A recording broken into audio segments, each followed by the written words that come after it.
Assalamualaikum warahmatullahi wabarakatuh. Perkenalkan, nama saya Dede Ardiansa, NPM 183101 dari kelompok 15. Baik, di sini saya akan membawakan materi tentang cerebrum, yaitu atau otak besar ya. Sebelumnya video ini saya buat untuk melengkapi atau menambah tugas dari lab anatomi blok neuro. Baik, pertama saya akan menjelaskan materinya terlebih dahulu. Oh ya, sebelumnya mohon maaf jika masih ada salah-salah kata atau perkataan dari saya, karena saya juga masih belajar. Pertama, cerebrum, otak besar ya. Cerebrum atau otak besar merupakan bagian terbesar sistem saraf pusat yang mengisi kavitas cranialis atau tempurung kepala. Pada orang dewasa, volumenya berkisar antara 1300 sampai 1600 cc. Pertumbuhannya dipengaruhi oleh tulang yang membatasi kavitas cranialis atau kapasitas tempurung kepalanya. Untuk permukaan otaknya dia itu tidak rata, tetapi dibentuk oleh tonjolan yang disebut gyrus dan juga lekukan yang disebut sulcus. Cerebrum terbagi menjadi 4 lobus. Lobus yang pertama itu frontal, lobus yang kedua itu parietal, lobus yang ketiga itu occipital, yang keempat temporal. Masing-masing lobus itu berhadapan dengan tulang yang bernama sama, seperti ini.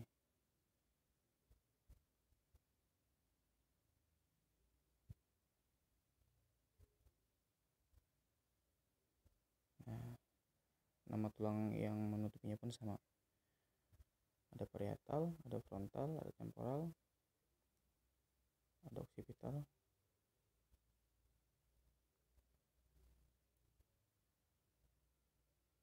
Ini merupakan pembagian menurut area Brodmann-nya. Selain pembagian berdasarkan lobus, permukaan otak juga dibagi menurut area atau daerah berdasarkan fungsinya. Brodmann dibagi menjadi 47 area bernomor. Masing-masing area di korteks cerebri ditandai mempunyai fungsi khusus seperti pusat sensoris, pusat motoris, pusat penglihatan, pusat pendengaran, dan lain-lain. Ini pembagian areanya. Semuanya ada 47 ya. Ini tampak luar dan ini tampak dalam atau mid sagittal. Yang pertama lobus frontal. Dia tugasnya itu pusat motoris, lalu pengaturan sikap sama pengaturan berbicara.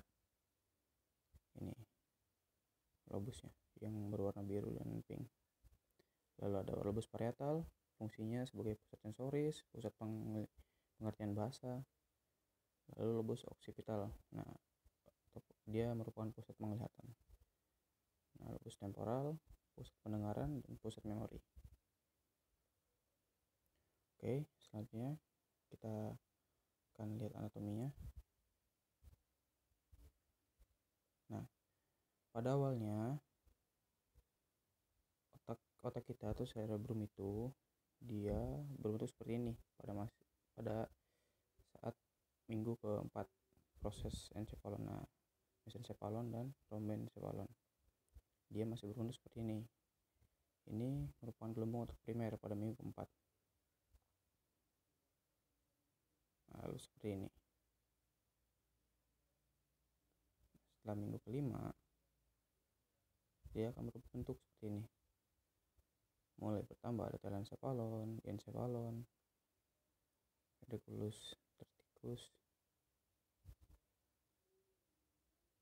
Dan ini minggu ke-6 mulai membentuk otak dari depan ke belakang. Ini gelembung otak sekunder ya.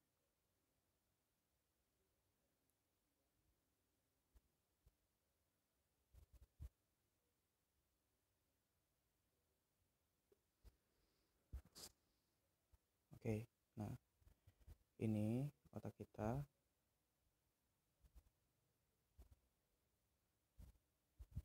Mulanya seluruh otak ini itu dinamakan cerebrum dan terbagi menjadi beberapa bagian.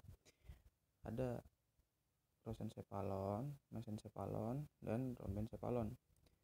Parasencephalon itu terbagi lagi menjadi dua, di bagian paling depan dan bagian hampir mendekati ke tengah. Ada telencephalon sama diencephalon. Lalu untuk mesencephalonnya, dia ada di bagian paling tengah cerebrum. Untuk promencephalon dia terbagi lagi menjadi tiga. Ada pons, terus ada cerebellum atau mesencephalon, lalu medulla oblongata atau bulbus, mesencephalon,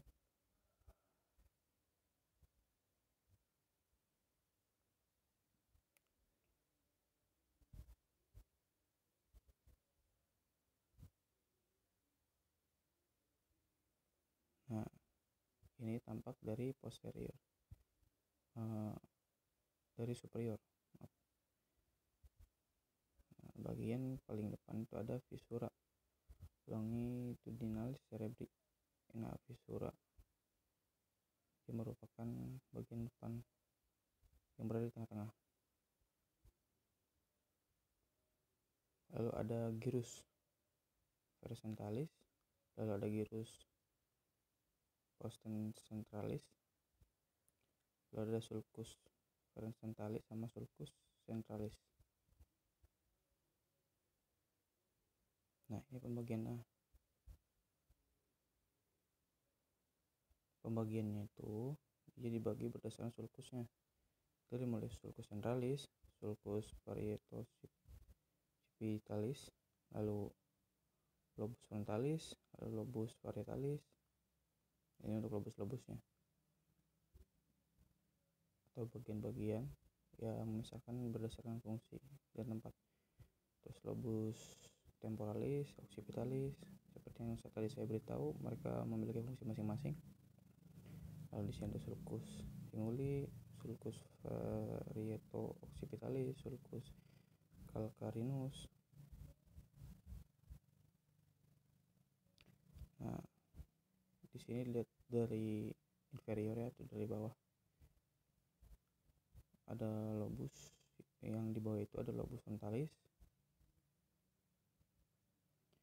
lobus temporalis, lobus limbicus sama lobus occipitalis paling belakang.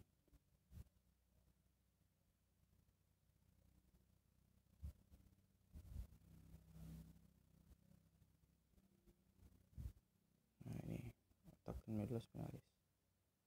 Nah, ini lebih jelasnya ya.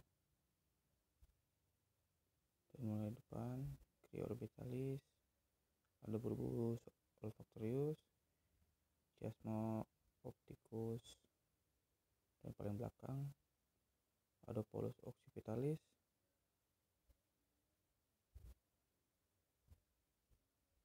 otak itu terbagi kanan dan kiri.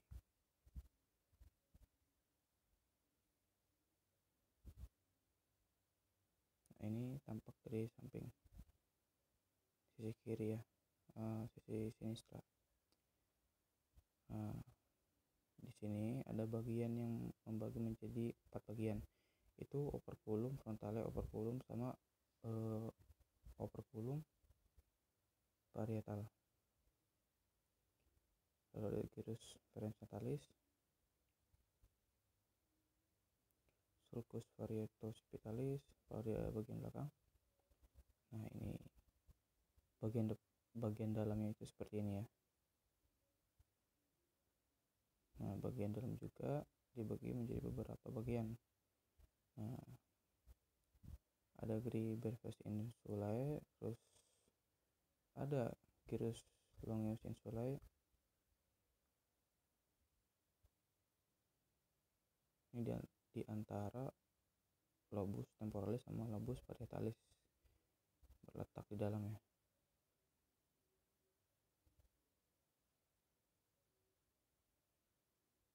Nah, ini untuk pembagian gyrus-gyrusnya, mulai dari gyrus frontalis superior paling atas, gyrus frontalis medius bagian tengah, lalu ada gyrus frontalis inferior bagian bawah, ada gyrus orbitalis, lalu ada gyrus presentalis, dan yang lainnya. Ini pembagian berdasarkan gyrus dan lobus.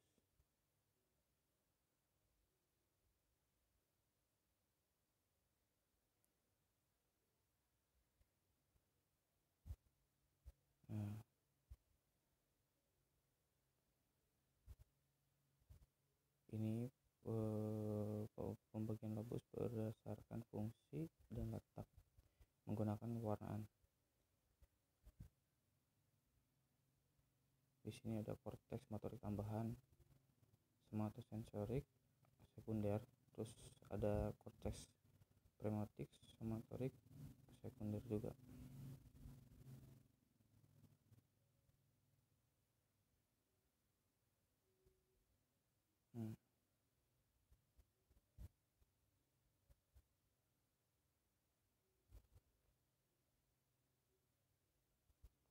Oke, baik, selanjutnya kita akan membahas tentang vaskularisasi atau perdarahan yang menuju ke otak. Oke, ini venanya yang berwarna biru perdarahannya. Pertama kita membahas tentang ini vena, ini arteri. Ini bagian dalam. Di bagian dalam itu ada yang mengisi arteri cerebri anterior, lalu ada arteri carotis interna, ada arteri carotis interna sama arteri vertebralis itu yang menuju bagian bawah yang melewati tulang vertebra. Ada arteri carotis interna, ada arteri cerebri media yang berada di bagian tengah otak. Nah, ini bagian luarnya. Banyak ya arteri yang melewati otak itu. Terus lanjut ke venanya.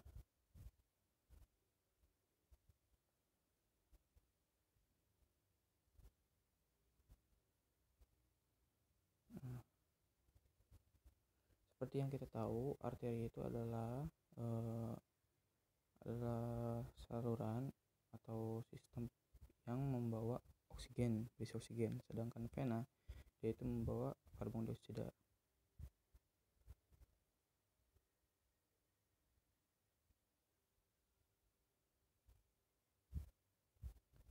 Oke, baik, untuk klinisnya pada otak ini itu yang pertama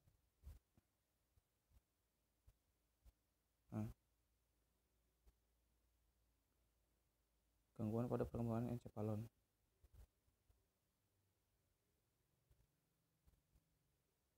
Ini hernia encephalon atau meninges.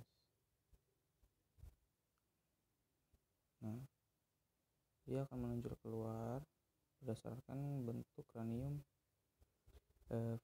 fibrum dan berbagai macam hernia atau kelainannya.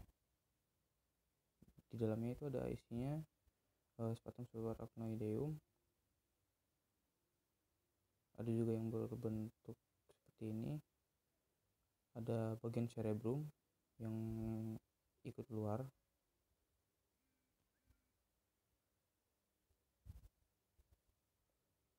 Lalu ada juga seperti ini. Dia merupakan bagian lobus occipitalisnya yang juga ikut keluar.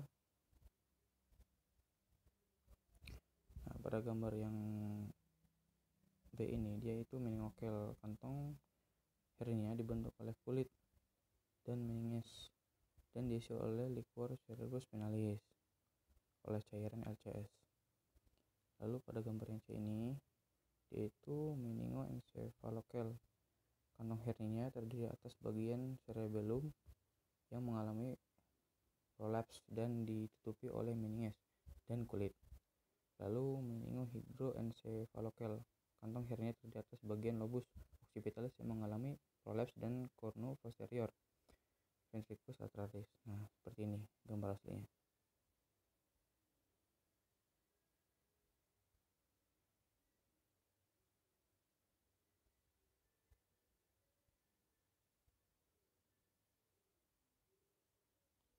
Nah, lalu catatan klinisnya dan encephalokel itu hernia cerebri, prolaps otak bagian luar cranium bifidum, yaitu adalah defek yang disebabkan oleh penutupan tuba neuralis yang tidak lengkap selama perkembangan janin, disertai celah di median cranium, di akar hidung, dahi, basis kranii, atau occiput, sehingga menyebabkan encephalokel.